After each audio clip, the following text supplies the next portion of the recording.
शांति। आज 30 नवंबर 2025 के अव्यक्त बाप दादा के महावाक्य हैं। रिवाइज तारीख है 18 जनवरी 2008। मुरली का सार है, सच्चे स्नेही बन, सब बोझ बाप को देकर मोक्ष का अनुभव करो, मेहनत मुक्त बनो। सच्चे स्नेही बन, सब बोझ बाप को देकर मोक्ष का अनुभव करो, मेहनत मुक्त बनो। आज बाप दादा अपने चारों ओर के बेफिक्र बादशाहों के संगठन को देख रहे हैं। इतनी बड़ी बादशाहों की सभा सारे कल्प में इस संगम के समय होती है। स्वर्ग में भी इतनी बड़ी सभा बादशाहों की नहीं होगी, लेकिन अब बाप दादा सर्व बादशाहों की सभा को देख हर्षित हो रहे हैं। दूर वाले भी दिल के नज़दीक दिखाई दे रहे हैं। आप सब नयनों में समाये हुए हो, वह दिल में समाये हुए हैं। कितनी सुंदर सभा है। आज के विशेष दिवस पर सभी के चेहरों पर अव्यक्त स्थिति के स्मृति की झलक दिखाई दे रही है। सबके दिल में ब्रह्मा बाप की स्मृति समाई हुई है। आदि देव ब्रह्मा बाप और शिव बाप दोनों ही सर्व बच्चों को देख हर्षित हो रहे हैं। आज तो सवेरे 2 बजे से लेकर बाप दादा के गले में भिन्न भिन्न प्रकार की मालाएं पड़ी हुई थी। यह फूलों की मालाएं तो कॉमन हैं, हीरों की मालाएं भी कोई बड़ी बात नहीं है, लेकिन स्नेह के अमूल्य मोतियों की माला अति श्रेष्ठ है। हर एक बच्चे के दिल में आज के दिन स्नेह विशेष इमर्ज रहा। बाप दादा के पास 4 प्रकार की भिन्न भिन्न मालाएं इमर्ज थी। पहला नंबर श्रेष्ठ बच्चों की जो बाप समान बनने के श्रेष्ठ पुरुषार्थी बच्चे हैं, ऐसे बच्चे माला के रूप में बाप के गले में पिरोए हुए थे। पहली माला सबसे छोटी थी। दूसरी माला दिल के स्नेह समीप समान बनने के पुरुषार्थी बच्चों की माला, वह श्रेष्ठ पुरुषार्थी, यह पुरुषार्थी। तीसरी माला थी जो बड़ी थी, वह थी स्नेही भी, बाप की सेवा के साथी भी, लेकिन कभी तीव्र पुरुषार्थी और कभी तूफानों का सामना ज़्यादा करने वाले, लेकिन चाहने वाले संपन्न बनने की चाहना भी अच्छी रहती है। चौथी माला थी उलझने वालों की, भिन्न भिन्न प्रकार के बच्चों की अव्यक्त फरिश्ते फेस के रूप में मालाएं थी। बाप दादा भी भिन्न भिन्न मालाओं को देख खुश भी हो रहे थे और स्नेह और सकाश साथ साथ दे रहे थे। अभी आप सब अपने आप को सोचो, मैं कौन? लेकिन चारों ओर के बच्चों में विशेष संकल्प वर्तमान समय दिल में इमर्ज है कि अब कुछ करना ही है। यह उमंग उत्साह मेजॉरिटी में संकल्प रूप में है, स्वरूप में नंबरवार है, लेकिन संकल्प में है। बाप दादा सभी बच्चों को आज के स्नेह के दिन, स्मृति के दिन, समर्थी के दिन की विशेष दिल की दुआएं और दिल की बधाइयाँ दे रहे हैं। आज का विशेष दिन स्नेह का होने कारण मेजॉरिटी स्नेह में खोए हुए हैं। ऐसे ही पुरुषार्थ में सदा स्नेह में खोए हुए रहो। लवलीन रहो तो सहज साधन है स्नेह, दिल का स्नेह, बाप के परिचय की स्मृति सहित स्नेह, बाप की प्राप्तियों के स्नेह संपन्न स्नेह। स्नेह बहुत सहज साधन है, क्योंकि स्नेही आत्मा मेहनत से बच जाती हैं। स्नेह में लीन होने कारण, स्नेह में खोए हुए होने के कारण किसी भी प्रकार की मेहनत मनोरंजन के रूप में अनुभव होगी। स्नेही स्वतः ही देह के भान, देह के संबंध का ध्यान, देह की दुनिया के ध्यान से ऊपर स्नेह में स्वतः ही लीन रहते। दिल का स्नेह बाप के समीप का, साथ का, समानता का अनुभव कराता है। स्नेही सदा अपने को बाप की दुआओं के पात्र समझते हैं। स्नेह असंभव को भी सहज संभव कर देता है। सदा अपने मस्तक पर, माथे पर बाप के सहयोग का, स्नेह का हाथ अनुभव करते हैं। निश्चय बुद्धि निश्चिंत रहते हैं। आप सभी आदि स्थापना के बच्चों को आदि के समय का अनुभव है। अभी भी सेवा के आदि निमित्त बच्चों को अनुभव है कि आदि में सभी बच्चों को बाप मिला। उस स्मृति से स्नेह का नशा कितना था। नॉलेज तो पीछे मिली, लेकिन पहला पहला नशा स्नेह में खोए हुए हैं। बाप स्नेह का सागर है तो मेजॉरिटी बच्चे आदि से स्नेह के सागर में खोए हुए हैं। पुरुषार्थ की रफ्तार में बहुत अच्छे स्पीड से चले हैं, लेकिन कोई बच्चे स्नेह के सागर में खो जाते हैं, कोई सिर्फ डुबकी लगा के बाहर आ जाते हैं।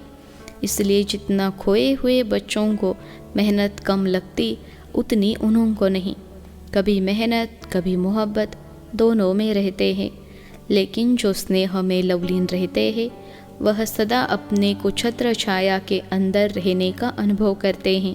दिल के स्नेही बच्चे मेहनत को भी मोहब्बत में बदल देते हैं। उन्हों के आगे पहाड़ जैसी समस्या भी पहाड़ नहीं, लेकिन रुई समान अनुभव होती है। पत्थर भी पानी समान अनुभव होता है। तो जैसे आज विशेष स्नेह के वायुमंडल में रहे तो अनुभव किया मेहनत है या मनोरंजन हुआ। आज तो स्नेह का सबको अनुभव हुआ ना। स्नेह में खोए हुए थे सभी। आज मेहनत का अनुभव हुआ।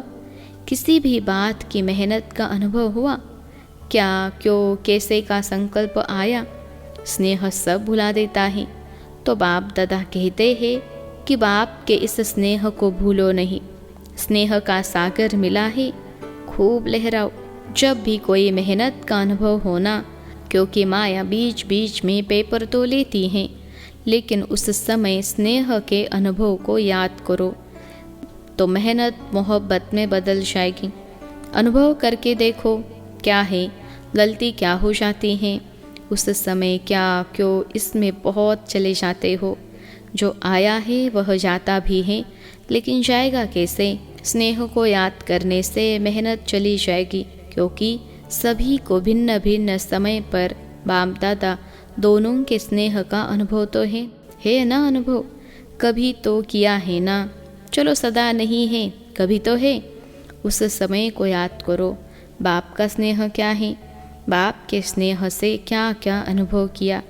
तो स्नेह की स्मृति से मेहनत बदल जाएगी, क्योंकि बाप दादा को किसी भी बच्चे की मेहनत की स्थिति अच्छी नहीं लगती।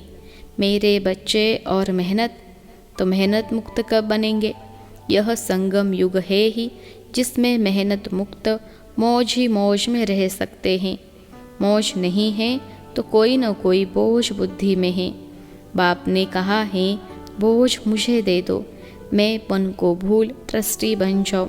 जिम्मेवारी बाप को दे दो और स्वयं दिल के सच्चे बच्चे बन खाओ, खेलो और मौज करो, क्योंकि यह संगम युग सभी युग में से मौजों का युग है। इस मौजों के युग में भी मौज नहीं मनाएंगे तो कब मनाएंगे। बाप दादा जब देखते हैं ना कि बच्चे बोझ उठा के बहुत मेहनत कर रहे हैं, दे नहीं देते खुद ही उठा लेते, तो बाप को तो तरस पड़ेगा ना, रहम आएगा ना। मौजों के समय मेहनत, स्नेह में खो जाओ। स्नेह के समय को याद करो। हर एक को कोई न कोई समय विशेष स्नेह की अनुभूति होती ही है, हुई है। बाप जानता है हुई है, लेकिन याद नहीं करते हो। मेहनत को ही देखते रहते, उलझते रहते। अगर आज भी अमृत वेले से अब तक बाप दादा दोनों अथॉरिटी के स्नेह का दिल से अनुभव किया होगा, तो आज के दिन को भी याद करने से स्नेह के आगे मेहनत समाप्त हो जाएगी। अभी बाप दादा इस वर्ष में हर बच्चे को स्नेह युक्त मेहनत मुक्त देखने चाहते हैं। मेहनत का नाम निशान दिल में नहीं रहे, जीवन में नहीं रहे। हो सकता है जो समझते हैं करके ही छोड़ना है, हिम्मत वाले हैं वो हाथ उठाओ। आज विशेष ऐसे हर बच्चे को बाप का विशेष वरदान है, मेहनत मुक्त होने का। स्वीकार है। फिर कुछ हो जाए तो क्या करेंगे, क्या क्यों नहीं करेंगे ना। मोहब्बत के समय को याद करना, अनुभव को याद करना और अनुभव में खो जाना आपका वायदा है। बाप भी बच्चों से प्रश्न पूछते हैं कि आप सबका वायदा है कि हम बाप द्वारा 21 जन्मों के लिए जीवन मुक्त अवस्था का पद प्राप्त कर रहे हैं, करेंगे ही। तो जीवन मुक्त में मेहनत होती है क्या? 21 जन्म में एक जन्म संगम का है। आपका वायदा 21 जन्मों का है, 20 जन्मों का नहीं है। तो अभी से मेहनत मुक्त अर्थात जीवन मुक्त बेफिक्र बादशाह, अभी के संस्कार आत्मा में 21 जन्म इमर्ज रहेंगे। तो 21 जन्म का वर्षा लिया है ना, या लेना है अभी? तो अटेंशन प्लीज़। मेहनत मुक्त संतुष्ट रहना और संतुष्ट करना, सिर्फ रहना नहीं करना भी है, तभी मेहनत मुक्त रहेंगे। नहीं तो रोज़ कोई न कोई बोझ की बातें, मेहनत की बातें क्या क्यों की भाषा में आएंगी। अभी समय की समीपता को देख रहे हो। जैसे समय की समीपता हो रही है, ऐसे आप सबका भी बाप के साथ समीपता का अनुभव बढ़ना चाहिए ना। बाप से आपकी समीपता समय की समीपता को समाप्त करेगी। क्या आप सभी बच्चों को आत्माओं के दुख अशांति का आवाज़ कानों में नहीं सुनाई देता? आप ही पूर्वज भी हो, पूज्य भी हो। तो हे पूर्वज आत्माएं, हे पूज्य आत्माएं, कब विश्व कल्याण का कार्य संपन्न करेंगे? बाप दादा ने समाचारों में देखा है, हर वर्ग वाले अपनी अपनी मीटिंग करते हैं, प्लान बनाते हैं कि विश्व कल्याण की गति को तीव्र कैसे करें।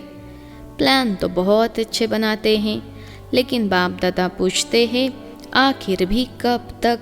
इसका उत्तर दादियाँ देंगी। आखिर कब तक? पांडव देंगे। आखिर कब तक? बाप की प्रत्यक्षता हो, यही सभी हर वर्ग के प्लान बनाने में लक्ष्य रखते हैं। लेकिन प्रत्यक्षता होगी दृढ़ प्रतिज्ञा से। प्रतिज्ञा में दृढ़ता।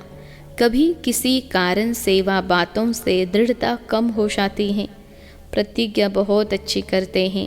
अमृत वेले अगर आप सुन सको ना, बाप तो सुनते हैं। आपके पास ऐसा अभी साइंस ने साधन नहीं दिया है जो सभी के दिल का आवाज़ सुन सको। बाप दादा सुनते हैं वायदों की मालाएं, संकल्प करने की बातें इतनी अच्छी अच्छी दिल खुश करने वाली होती है जो बाप दादा कहते वाह बच्चे वाह, सुनाए क्या क्या करते हो।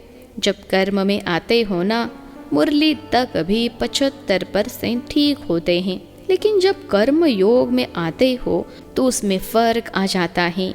कुछ संस्कार, कुछ स्वभाव और संस्कार समान करते हैं। उसमें प्रतिज्ञा दृढ़ के बजाय साधारण हो जाती है, दृढ़ता की परसेंटेज कम हो जाती है। बाप दादा एक खेल बच्चों का देख मुस्कुराते हैं। कौन सा खेल करते हो बताए क्या? बाप दादा को तो खेल देखने में रहम आता है, मज़ा नहीं आता है, क्योंकि बाप दादा देखते हैं बच्चे अपनी बात दूसरे के ऊपर रखने में बहुत होशियार हैं। क्या खेल करते? बातें बना देते हैं। सोचते हैं कौन देखने वाला है, मैं जानूं मेरे दिल जाने। बाप तो परम धाम में सूक्ष्म वतन में बैठा है। अगर किसको कहो कि यह नहीं करना चाहिए तो खेल क्या करते हैं पता है? हाँ हुआ तो है, लेकिन ज़रूर डालते हैं। लेकिन क्या ऐसा था ना, ऐसा किया ना, ऐसे होता है ना, तभी हुआ। मैंने नहीं किया, ऐसे हुआ तभी। अभी इसने किया तभी किया, नहीं तो मैं नहीं करता। तो यह क्या हुआ? अपनी महसूसता रियलाइजेशन कम है। अच्छा मानो उसने ऐसा किया तभी आपने किया, चलो बहुत अच्छा। पहला नंबर वह हुआ, दूसरा नंबर आप हुए, ठीक है। बाप दादा यह भी मान लेते हैं आप पहला नंबर नहीं हैं, दूसरा नंबर है। लेकिन अगर आप सोचते हो कि पहला नंबर परिवर्तन करे तो मैं ठीक हूँगा, ठीक है, यही समझते हो ना उस समय। मानो पहला नंबर परिवर्तन करता है। बाप दादा और सभी पहले नंबर वाले को कहते आपकी गलती है, आपको परिवर्तन करना है, ठीक है। अच्छा अगर पहले नंबर वाले ने परिवर्तन किया तो पहला नंबर किसको मिलेगा? आपका तो पहला नंबर नहीं होगा। परिवर्तन शक्ति में आपका पहला नंबर नहीं होगा। पहला नंबर आपने उसको दिया तो आपका कौन सा नंबर हुआ? दूसरा नंबर हुआ ना। अगर आपको कहे दूसरा नंबर है तो मंजूर करेंगे? करेंगे? कहेंगे नहीं। ऐसे था, वैसे था, कैसे था। यह भाषा बहुत खेल में आती है। ऐसे वैसे कैसे, यह खेल बंद करके मुझे परिवर्तन होना है। मैं परिवर्तन हो के दूसरे को परिवर्तन करूं।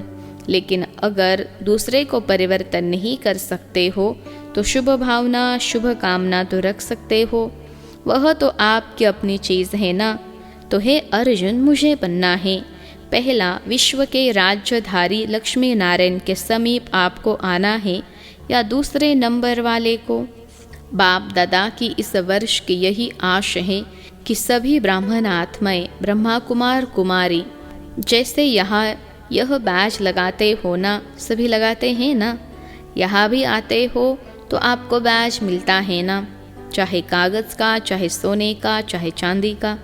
तो जैसे यहाँ बैज लगाते हो वैसे दिल में, मन में यह बैज लगाओ। मुझे परिवर्तन होना है, मुझे निमित्त बनना है। यह बदले, यह बात बदले, यह व्यक्ति बदले, यह सरकमस्टांस बदले, नहीं, मुझे बदलना है। बातें तो आएंगी।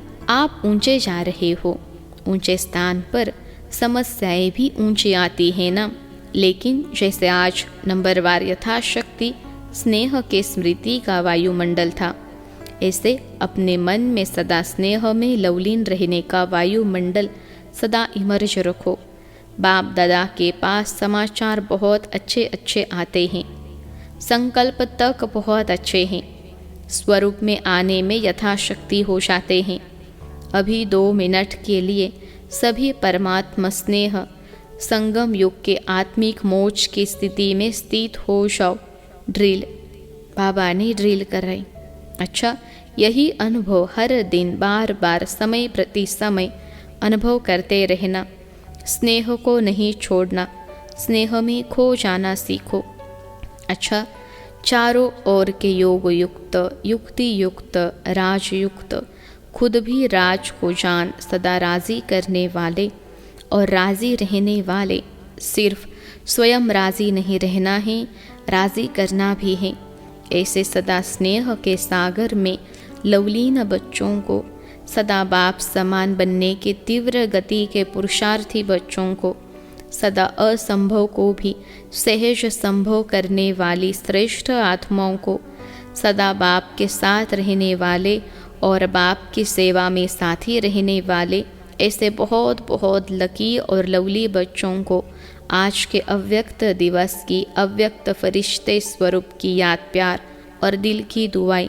अच्छा, हम रूहानी बच्चों की सिखिलते रूहानी माता पिता बाप दादा को याद, प्यार, गुड मॉर्निंग और नमस्ते आज का वरदान है।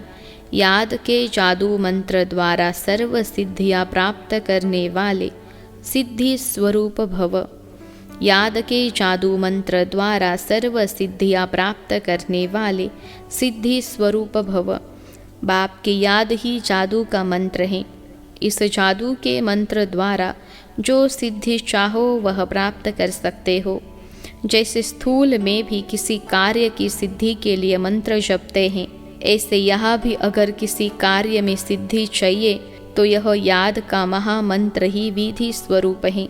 यह जादू मंत्र सेकंड में परिवर्तन कर देता है। इसे सदा स्मृति में रखो तो सदा सिद्धि स्वरूप बन जाएंगे।